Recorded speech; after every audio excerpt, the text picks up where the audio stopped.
Plano diretor. O que significa essa expressão e por que temos tanto barulho sobre isso na imprensa? E vamos direto ao ponto. O que um cidadão comum tem a ver com essa briga toda? Para falar desse assunto, polêmico por sinal, o Advocacy trouxe os seguintes convidados.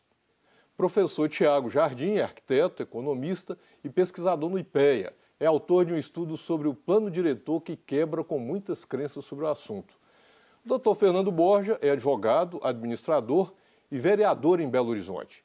E o Dr. Eduardo Colutini Cordeiro é advogado e presidente da Comissão de Direito da Construção da OAB-MG. Lembrando que agora o Advocacy é transmitido simultaneamente pela rádio da Convenção Batista Mineira, pelo site batistasmineiros.org.br/rádio. E para você que está nos ouvindo, seja bem-vindo. Primeiramente, obrigado a vocês que estão aqui conosco, obrigado por participarem desse tema, que é um tema que está na pauta agora e complicado, né? E eu quero começar aqui perguntando para o vereador o que é o plano diretor e qual que é a importância desse assunto para o desenvolvimento da capital, o vereador? Bom, de uma forma bem simples, o plano diretor é que cria as diretrizes para todo o desenvolvimento urbano da cidade e a forma de você ocupar a cidade. Ou seja, para onde que a cidade vai desenvolver, como que ela vai desenvolver e como que você pode utilizar o solo da cidade para poder criar esse padrão. Agora, vai mexer também na área, vamos dizer, a mobilidade urbana, vai falar também sobre a área central, ou espalhar a cidade, ou concentrar a cidade, que eles falam de adensamento. Então, em linhas gerais, é isso. Para onde que nós vamos nos próximos 20, 30 anos em relação ao crescimento e desenvolvimento urbano da cidade? Ou seja, é uma coisa simples, né? Uma coisa descomplicada, né, vereador? É só falar como é que nós vamos crescer nos próximos 30 e... Tem N variáveis aí nos próximos anos. De coisas técnicas, né? Isso. Mas Belo Horizonte tem uma curiosidade, né, Tiago? Nós, assim, BH sempre bateu no peito de ser uma das primeiras cidades com planejamento urbanístico. Assim, a capital mineira, que tem 110, 112 anos, alguma coisa assim. O que ficou desse traçado original? Nós continuamos traçando, assim, fazendo planejamento para Belo Horizonte? Bom, Belo Horizonte tem um traçado muito bem feito, né? Quadrangular, com eixos, originados na inauguração da cidade, né? E esse traçado, depois de uma certa época, ele se perdeu. Todo mundo vê a cidade, como ela se desenvolveu. Mas a cidade, ela tem um plano diretor. A cidade, ela é regida por esse plano diretor. Então, tem pessoas por trás cuidando do desenvolvimento da cidade. Mas como o desenvolvimento da cidade tomou um rumo e às vezes as pessoas percebem que parece que não tem um planejamento, né? Porque tem coisas feitas de forma equivocada, tem coisas feitas de forma precária, vias que não atendem à densidade do local. Parece que não tem um planejamento, mas tem planejamento sim. Tem um plano por trás e é isso que a gente vai debater bem aqui hoje. Esperamos, né? Agora, eu quero mudar aqui rapidinho aqui a nossa sequência de bate-papo. Então, Eduardo, quando nós pensamos assim, plano diretor é uma lei, o que significa isso? De onde que nós pesquisamos para chegar numa norma como essa, tão complexa, que depende de estudo técnico de tantas áreas, né, vereador? Assim, importamos, alguém é referência, adaptamos para cá, porque numa audiência pública recentemente na Assembleia, da qual o senhor participou, o que nós vimos vários municípios de Minas acabam também seguindo um pouco o modelo da capital. Ou seja, se a gente faz algo não muito bom do ponto de vista técnico, inclusive, reflete para o interior. Como nós chegamos assim a falar, temos uma boa norma? Isso é a Assembleia, perdão, é a Câmara que vota? Dá um painelzinho para nós aí sobre isso. Hoje a gente tem o Estatuto das Cidades, né? Temos a Constituição Federal, que é a lei maior, e a própria Constituição atribui aos municípios a competência para legislar sobre essas diretrizes que integram o plano diretor e a lei de uso e ocupação do solo, que nesse projeto está integrada ao próprio plano diretor. Né? Por que essa competência é municipal? Porque cada cidade tem suas peculiaridades, né? De topografia, de quantidade de população, de vocação econômica, né? E o plano que é bom para uma cidade pode não ser para outra, justamente por conta dessas diferenças, né? Daí a preocupação do legislador, né, na elaboração da Constituição, de delegar aos municípios a competência para legislar sobre essas questões, né? Os principais pontos do plano diretor dizem respeito a questões urbanísticas e arquitetônicas, né, que eu sequer tenho conhecimento técnico para discutir, né? Mas o que a gente percebe justamente é que as particularidades de cada cidade, elas precisam ser observadas nos debates e estudos técnicos e econômicos que necessariamente devem anteceder a elaboração de um projeto de lei dessa importância e magnitude, né? A gente entende até que é um dos projetos de lei mais importantes para a cidade, na medida em que ele regulamenta o próprio crescimento e o futuro que será empreendido nessa cidade durante décadas, né? E o que é bom para uma pode não ser boa para outra. E dentro da cidade, uma capital, uma metrópole como Belo Horizonte, há também subdivisões. O que é bom para um bairro não é bom para o outro. Tem um bairro que já está densado, tem outro que tem uma infraestrutura urbana boa, subutilizada. Então, no debate de hoje, a gente vai colocar essa questão também. Por que utilizar um coeficiente de aproveitamento único para toda a cidade, se a própria cidade tem regiões com características e situações diferentes? E né? nós vamos daqui a pouco, desculpa te interromper, só falar, nós precisamos falar o que é coeficiente quando nós falamos em construção e etc. Eu quero voltar nesse tema, mas eu quero fazer uma pergunta aqui antes para o vereador Fernando Borja, que também eu gostaria de ouvir vocês. Que reflexo que isso tem na atividade econômica, por exemplo? Assim, atrapalha, estimula? Quando nós falamos em plano diretor, discutir questão urbanística e arquitetônica, isso influencia, vereador? Eu vou tentar explicar isso de uma forma prática. Sim. Você tem hoje um lote de 360 metros que você tem um aproveitamento 1,5, ou seja, você pode construir uma vez e meia.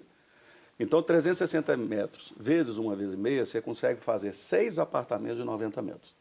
No momento que o coeficiente cai para 1, primeira coisa que acontece, o imóvel que talvez muitas pessoas têm em Belo Horizonte, que pode ser em vários bairros, Santa Teresa, Colégio Batista, Sagrada Família, Cidade Nova, onde for, esse imóvel custa hoje aí R$500 mil. Na hora que ele perde o potencial construtivo, ele vai cair o preço. Primeira coisa que vai acontecer é isso. Então, o valor venal que a pessoa pagava todos os anos pelo IPTU, ele não vai receber aquele dinheiro de volta na avaliação que o imóvel dele teve. Então, a primeira coisa que o cidadão de Belo Horizonte está sendo expropriado do seu potencial construtivo e a avaliação do seu imóvel vai cair. Segundo, uma pessoa que comprar um imóvel, ela vai construir. Para ela tentar construir acima de 60 metros, que agora é uma vez só, 360, dividido por 6 unidades, vão fazer apartamento de 60 metros. Hoje é um cubículo. E se você quiser construir 3 quartos, você vai pagar o chamado outorga onerosa para você conseguir construir. Mas não vai conseguir chegar mais nos 90 metros. Vai chegar aí de 80 a 82 metros. E o preço de custo dessa região vai encarecer. Então, uma pessoa que hoje conseguiria comprar um apartamento aí numa região de Belo Horizonte tradicional, ele vai ter que ir para mais longe, porque encareceu o preço naquela região. Eu acho que se eu mudar da região, vamos botar 1 quilômetro da região central. Agora eu vou mudar para 3, 4 quilômetros, porque lá é mais barato. Isso está acontecendo com as cidades vizinhas já. Então, hoje o Barreiro, quem está assistindo aqui é da região do Barreiro, você tem uma rua onde é o Barreiro e do outro lado é Ibirité. Na região do Barreiro, você vai pagar o imóvel R$500 mil e tentar construir. Agora, encareceu a construção e do outro lado, que é Ibirité, você pode construir uma vez e meia ou 2, depende da legislação com a prefeitura. O investidor vai querer construir em Belo Horizonte, que ele vai pagar mais caro, e depois o custo do produto dele, que ele vai vender, é mais caro do que em Ibirité, ele vai construir em Ibirité. Ou seja, o município perde riqueza, geração de riqueza. Ele perde investimentos. Se ele constrói um prédio, ele vai deixar... O lote hoje, ele arrecada, vamos dizer, o município hoje tem uma casa. Ele arrecada lá tanto de IPTU. Se ele construir um prédio, ele já vai arrecadar com ITBI e outras coisas, fora ISS, prestação de serviço, que é uma cadeia produtiva. Aí existe uma indústria da construção civil. Desde o caminhoneiro que vai buscar areia, brita, cimento, pedra para começar a construção, até todos que vendem tinta, acabamento, gesso. Essa produção, essa indústria, ela vai embora de Belo Horizonte. Não, inclusive, deputado, se pensasse lá, vão ter 6 apartamentos, você terá 6 moradores. Veículos, consumo de energia elétrica, consumo de água. 6 unidades, enfim, pagando IPTU. Exatamente. E que isso é assim mesmo, Tiago? Ele falou muito bem que a lei atual ela já está causando a perda de renda, perda de construção, perda de empregos para outros municípios. Ele falou de Ibirité, tem o caso de Nova Lima também. Nova Lima é impressionante. Nova Lima estão sendo investidos certos bilhões de reais em Nova Lima que poderiam estar sendo feitos em Belo Horizonte. Por que não são feitos? Numa área menor que muitos bairros de Belo Horizonte. E por que não são feitos em Belo Horizonte? Porque a legislação urbana atual ela não permite a reciclagem dos edifícios. Então, você tem um centro da cidade envelhecendo, você tem uma parte que foi construída na década de 80, 90, a Savassi, e agora você tem os prédios novos, contemporâneos, sendo feitos fora da cidade. Inclusive o prédio mais alto de Minas Gerais não está em BH, ele está em Nova Lima. O prédio mais alto de Belo Horizonte tem Nova Lima, né? Com 170 metros de altura. Esse movimento de dispersão da cidade, ele é muito prejudicial para a economia. Eu acho que é isso que as pessoas que estão elaborando os planos diretores, elas não estão enxergando. Por quê? Você tem uma dispersão de construções de prédios, certo? Para fora do centro da cidade. O centro da cidade ele é o lugar mais eficiente da cidade, é o lugar mais próximo para todo mundo. Então, você tem subcentros sendo feitos, e você exige circulação e trânsito entre eles, gerando os congestionamentos que a gente está acostumado aqui em Belo Horizonte. Não, Tiago, desculpa, mas deixa eu fazer uma pergunta. Nós estamos aqui só voltando um minutinho para acabar esse bloco, assim, bem rapidamente, e também do doutor Eduardo, o seguinte, mas não é melhor para a qualidade de vida, pelo menos é isso que se ouve, de que deve haver essa desconcentração do centro da cidade, digamos assim, apesar da sonoridade, e termos pequenos outros subcentros e etc., para que exatamente não haja tanto afluxo de pessoas e de prestação de serviço para o mesmo local, e o deslocamento também eu não preciso fazer para o centro da cidade. Se eu moro numa região como citou aqui o vereador no Barreiro, se lá tem um centro bem estruturado, eu não venho ao centro de Belo Horizonte. Isso não é ideal? Não, certamente você ter uns centros menores em regiões com uma infraestrutura boa de serviços, com comércio e tudo, ela é benéfica, certamente. Mas o que está acontecendo é a dispersão do centro, o centro está envelhecendo. Ah, tá. E está ficando degradado. Tá, eu quero continuar com esse assunto, nós vamos fazer aqui uma paradinha rápida, né? Uma pausa para o nosso tradicional café e não deixe de mandar a sua opinião sobre esse Edivulca-se. Nós voltamos já.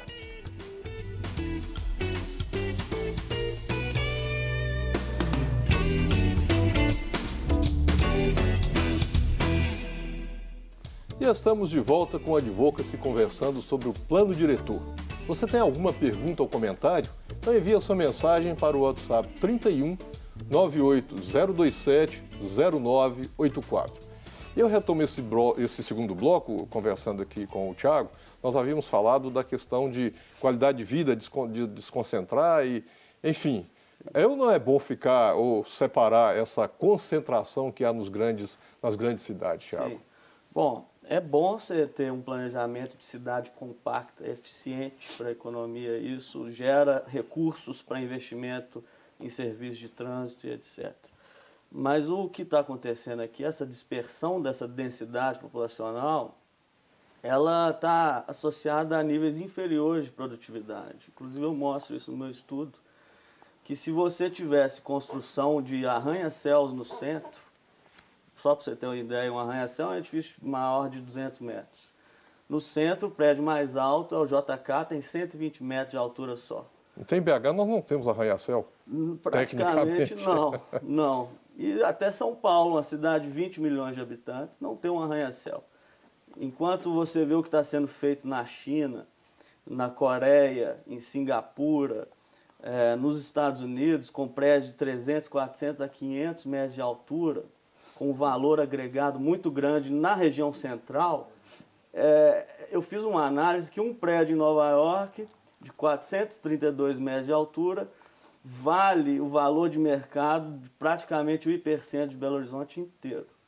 Ou seja, Nova York, Manhattan é uma densidade muito grande em edifícios muito mais altos que Belo Horizonte e São Paulo. Então, essa eficiência, essa produtividade da terra urbana, ela influencia positivamente na economia. E nós também precisamos recuperar empregos na cidade. Certo? Agora, doutor Eduardo, o vereador falou aqui de coeficiente. O que é o coeficiente? E aí eu engato uma segunda pergunta. Se ele for igual a 1, fere o meu direito, por exemplo, de propriedade, de construção, perco dinheiro automaticamente, né? Que até seguindo aquele de raciocínio do vereador Fernando. O que é o coeficiente, como nós falamos? O coeficiente de aproveitamento é o medidor do que você pode construir sobre aquele terreno. Ele, obviamente, é parte inerente à propriedade. A sua propriedade vale mais quanto maior for o coeficiente de aproveitamento. Sim. E na medida em que o novo plano diretor suprime parte desse direito de aproveitamento, né, desse direito de construção, desse direito de construir sobre aquele imóvel que você adquiriu, o município está desvalorizando, né, a sua propriedade. O município está se apropriando de parte do direito de construir, né? E eu acho que adiante a gente vai chegar na questão da outorga onerosa, porque um ponto do plano diretor é o seguinte: ele se apropria de parte do seu direito de construir, mas se propõe a te devolver, desde que você pague por isso.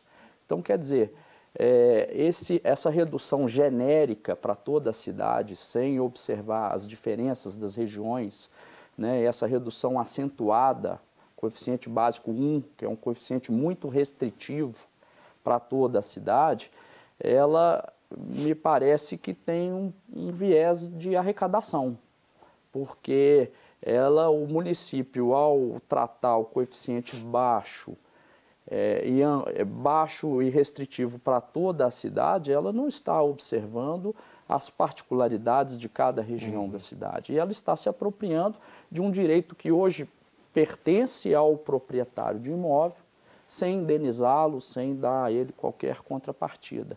Então, é uma espécie de desapropriação e que tem um efeito imediato no valor venal dessa propriedade, né?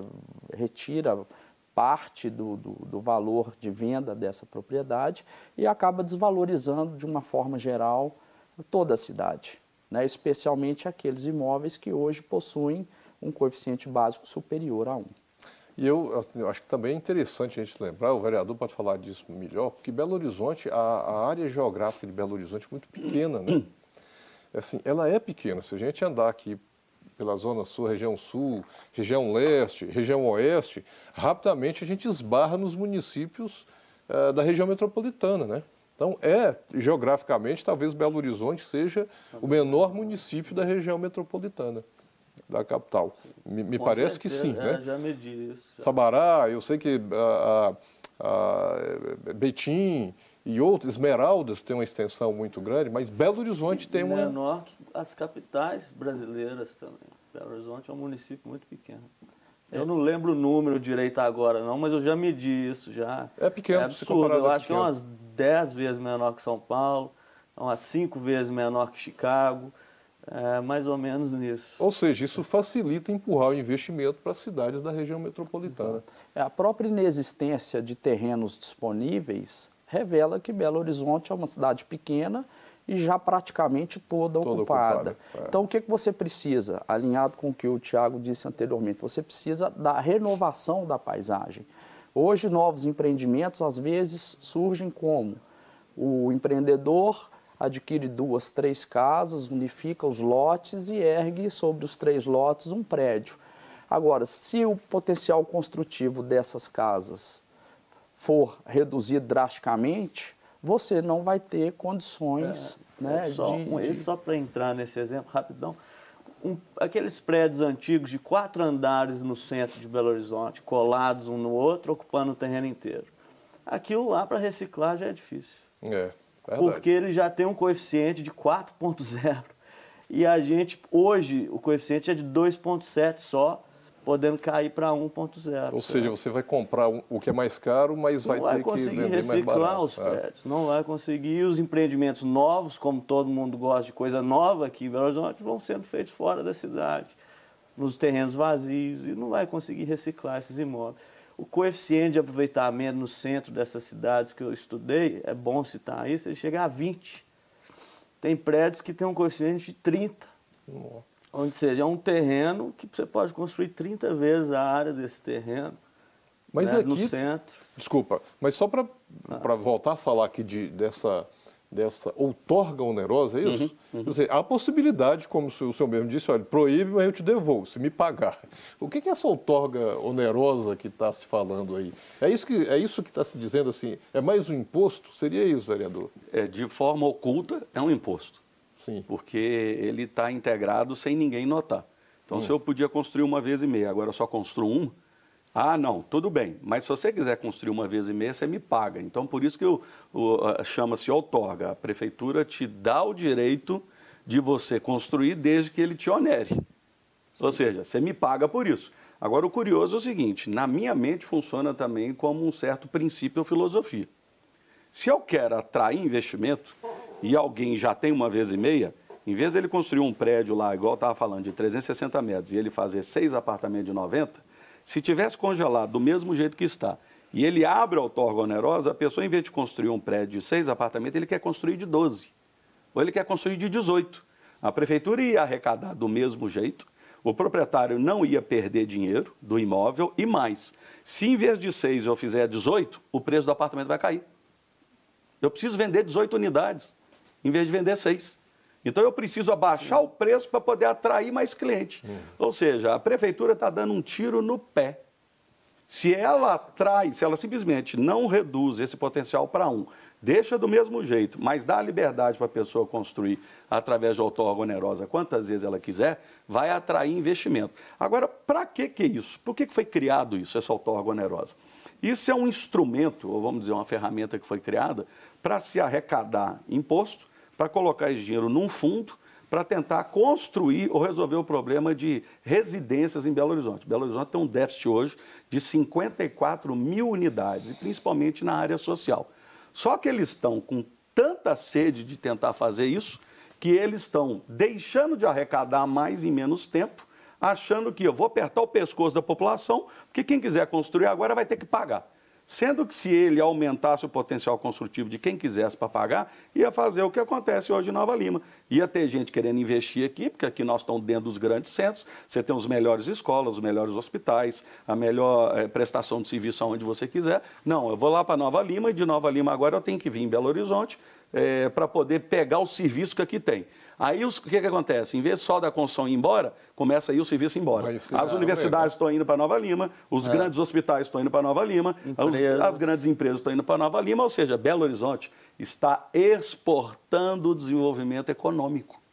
E o que nós vamos ficar? Com uma cidade velha, com problemas sociais sérios. Hoje nós temos quase 6 mil pessoas vivendo em trajetória de rua em Belo Horizonte com problema de crack, álcool, a dependência química.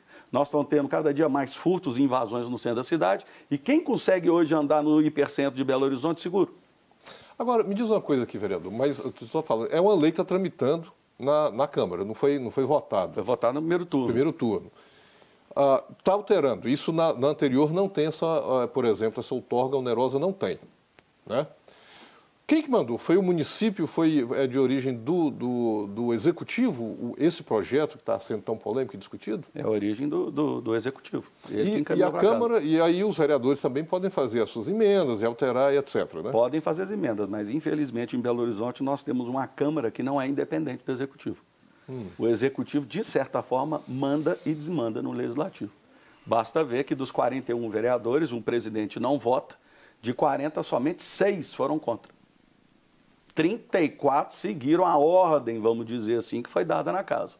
Então, nós temos uma Câmara hoje que é subjugada pelo Executivo. Então, ele implementa o que ele quer, como rolo compressor, e a população não sabe o que está acontecendo. Sim. Hoje, o que precisa ser feito é a população ligar lá para o seu vereador que você ligou, que você votou, e perguntar como que você está votando, o que você vai fazer. Então, a população tem todas as condições de mudar esses projetos se o cidadão de Belo Horizonte começar a correr atrás e cobrar do vereador a sua representação. Só me diz, nós estamos chegando aqui no finalzinho desse bloco, mas eu queria deixar uma informação importante para as pessoas que acompanham o programa. Ainda tem o segundo turno de votação. Nesse ínterim, qual que é a forma de, além de ligar para a Câmara e conversar com os vereadores, tem algum outro espaço onde as pessoas podem, sei lá, sites que elas podem acessar e se informar sobre o que é plano diretor, porque às vezes a gente nem sabe o que é isso, né? Cidadão comum. A Câmara tem disponível nos seus sítios eletrônicos para se informar e também para conversar com os vereadores. Esse é um dos grandes problemas que nós temos, porque existia um projeto, entrou um outro substitutivo e no dia da votação, eu vou falar para vocês aqui, isso é uma covardia que fizeram com o cidadão de Belo Horizonte. No dia da votação, apresentaram um substitutivo ao meio-dia. Mas aí dá e ele tempo foi votado ainda... à tarde. Isso é um calhamaço de 2 livros desse tamanho, com todos os mapas. Que vereador conseguiu ler? Se você hoje ligar para qualquer vereador e perguntar sobre o plano diretor, ele não sabe o que ele votou. Mas então dá tempo ainda de ligar para o vereador, acessar os sítios da Câmara... para falar ainda sobre o segundo turno da votação. Bom, nós vamos continuar aqui com essa nossa conversa, paramos para mais um rápido intervalo e aguardamos seu e-mail com a sua opinião no advocacy@redesuper.com.br e voltamos daqui a pouco.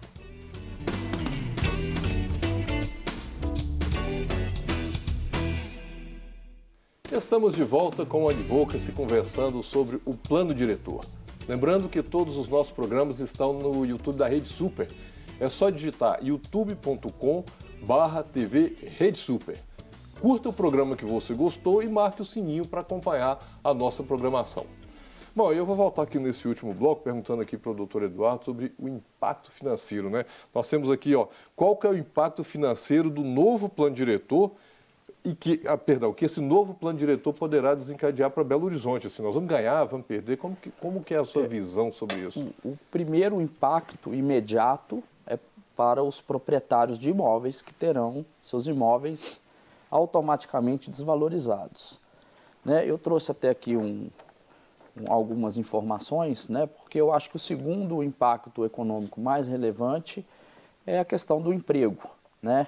É importante destacar o seguinte, esse plano diretor, ele foi elaborado, o plano básico, né, em 2014, no final de uma época de boom imobiliário. Né, a prefeitura, na ocasião, gestão ainda do Dr. Márcio Lacerda, ela elaborou esse plano diretor quando o mercado imobiliário estava superaquecido. Só que boom da Copa do Mundo, né? Exatamente. O 2014 foi o último ano de boom. De lá para cá, o mercado vem sofrendo uma recessão muito grande, né? O país inteiro, todos os setores vêm sofrendo com essa última recessão, que é a pior da história do nosso país, e o mercado de construção civil mais ainda. Eu colhi aqui algumas informações de que a construção civil, de fato, agoniza desde 2014. Em 2014, o PIB da construção, específico da construção, diminuiu 2,1% no Brasil e 2,2% em Minas Gerais. Em 2015, a redução foi de 9% no Brasil e de 11% em Minas Gerais. Em 2016, a redução de 5,6% no Brasil e de 9% em Minas Gerais. E em 2017, uma redução de 6,4% no Brasil e de 6,4% em Minas Gerais. Ou seja, Minas Gerais sofreu ainda mais do que os outros estados, né? O setor de construção civil mineiro vem sofrendo ainda mais do que nos outros estados. E essa redução ela é catastrófica, porque a construção civil é a locomotiva da geração de empregos. Né? De janeiro de 2014 até outubro de 2017, foram perdidas 918 mil vagas com carteira assinada só no setor de construção civil em todo o país. Dessas 918 mil, 112 mil em Minas Gerais, sendo 58.500 só na região metropolitana de Belo Horizonte. Quer dizer, de 2014 para cá, o plano diretor continua o mesmo. Né? O motivo de tanto desemprego é a recessão. Nós estamos batalhando para sair dessa recessão. E o momento vem acompanhado de um plano diretor que é ainda mais restritivo. Então, nós estamos precisando de impulsionar o setor imobiliário de Belo Horizonte e não de desestimulá-lo, porque sem a retomada da construção civil, a gente não vai conseguir recuperar esses empregos perdidos, né? Então, assim, eu acho relevante que se faça ou que se atualize os estudos dos impactos econômicos, porque o plano diretor foi elaborado numa ocasião em que a nossa realidade econômica era distinta e muito melhor do que a atual. E é preciso levar em conta essa realidade atual para se ter a exata noção dos impactos que esse novo plano muito restritivo trará para a nossa cidade. Mas, doutor, eu acho que esse é um aspecto econômico que é muito importante, né? Indiscutivelmente. Não se vive sem economia, não tem Estado, não se arrecada, enfim, não produz riqueza. Mas tem outros aspectos que eu vou até que perguntar para o Tiago, como arquiteto que é e urbanista, né? E os outros aspectos, assim, inclusive nesse projeto que está na Câmara, tem consenso sobre outros pontos que seja do seu conhecimento do plano diretor, que não seja exclusivamente nesse reflexo na atividade econômica, mas, sobretudo, assim, o aspecto da arquitetura. Tem consenso nisso? Está tranquilo isso? Ou também não? Não. A questão central mesmo é o repúdio a essa redução do coeficiente de aproveitamento. E isso está, assim, tem 27 entidades, o Sindicato de Construção, a Federação das Indústrias, a Associação do Comércio, a Câmara dos Lojistas, todos contra esse tipo que, no meu entendimento, no nosso entendimento, é uma supressão da produtividade da terra, né? Você reduz o coeficiente de aproveitamento. Além disso, o caso da outorga é importante. Desculpa, Tiago, só para voltar aqui num ponto que eu gostaria de também saber. Tá. Porque essas são entidades ou são instituições ligadas mais à questão econômica, empresariais. Sim. Mas eu perguntaria sobre o aspecto, por exemplo, de meio ambiente, de mobilidade. Tem, por exemplo, entidades ou ativistas de meio ambiente que concordam ou também não estão concordando com o plano diretor? Esses outros aspectos. Sim, porque o que a gente imagina para Belo Horizonte, que é um adensamento maior no centro, uma economia de terras, mais recursos para investimento, é benéfico para a mobilidade e para o meio ambiente. Tá? Mas eu ia citar essa questão. Meu estudo mostra que se tivesse um movimento, uma orientação maior para o centro, a cidade seria mais produtiva. Eu medi isso em torno de 30%. O PIB da cidade seria mais produtivo. Mas eu estava citando sobre a outorga. Essa outorga ainda não se sabe ainda qual será o preço que o Estado vai cobrar para se construir acima do limite de 1.0. Mas eu já ouvi falando no seminário na Câmara que seria 40% do valor do terreno. Digamos que eu não vá construir um prédio, eu vou construir uma casa. E eu não vou, o coeficiente de 1.5 nem me interessa. Já é o suficiente. Sim. Então, aí eu pergunto com esse outro olhar, de quem não é um investidor, de quem não vai construir, de quem não é entidade da área de atividade. Eu ia falar exatamente isso. Isso é bom ou é ruim, ou tanto faz se comparado com o anterior? Uma casa, você acha um terreno vazio para construir ela. Eu digo isso como um cidadão comum, né? Assim, eu também quero pensar que eu vou ter uma casa, um espaço. Claro. Isso que não vai me incomodar. Prega pelos orquestradores do plano diretor é que os terrenos ficariam mais acessíveis através desse coeficiente de 1.0. A redução de coeficiente de 1.0. Mas já está tudo construído. Então, não vai ter quase terreno acessível dessa forma. Mas não poderia ser de região para região diferente, então, esse coeficiente, sim. tecnicamente? Uma questão muito importante, uma questão muito importante que eu tenho que citar é que eles vão permitir você construir até 4.0 nos eixos de transporte. Mas eles acham que o terreno vai ficar mais barato e vai ficar mais acessível. Não vai. O terreno vai ser precificado pelo valor de 4.0. O terreno Eixo de transporte quer dizer assim, avenidas que são... Os eixos de transporte são as avenidas principais. Sim. Eles vão reduzir para 1.0 e estão achando que o mercado vai precificar o terreno de acordo com 1.0. Mas não vai, porque tem o potencial de chegar até 4, mesmo pagando para o Estado, e esse pagamento, que igual eu falei, chega a ser 40% do valor da terra. É como se o proprietário da terra, se o governo virasse um sócio do proprietário da terra, onde 60% seria do proprietário, 40% do Estado. Então, o Estado exige 40%, mas o potencial é de 4%.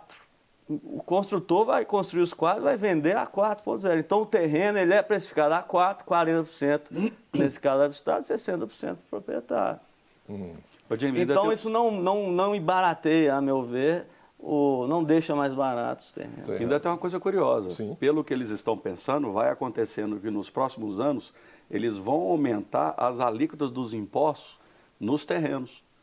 Vai chegar num ponto que você é proprietário de um terreno e você não consegue pagar os impostos do terreno. Você vai acabar perdendo ele para a prefeitura com a dívida de IPTU. Porque vão aumentar os impostos cada vez mais.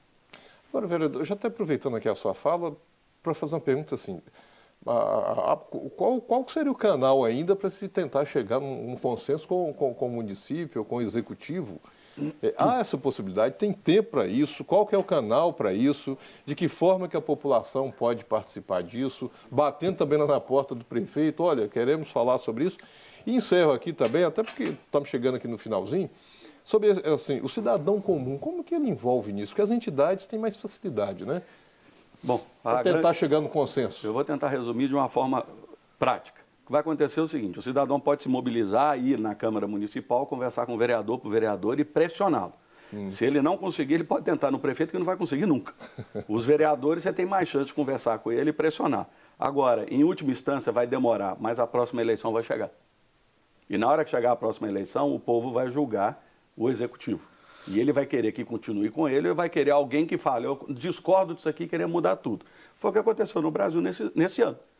A população aguentou 20 ou 25 anos de governos de uma forma e falou, queremos mudança. E é o que vai acabar acontecendo.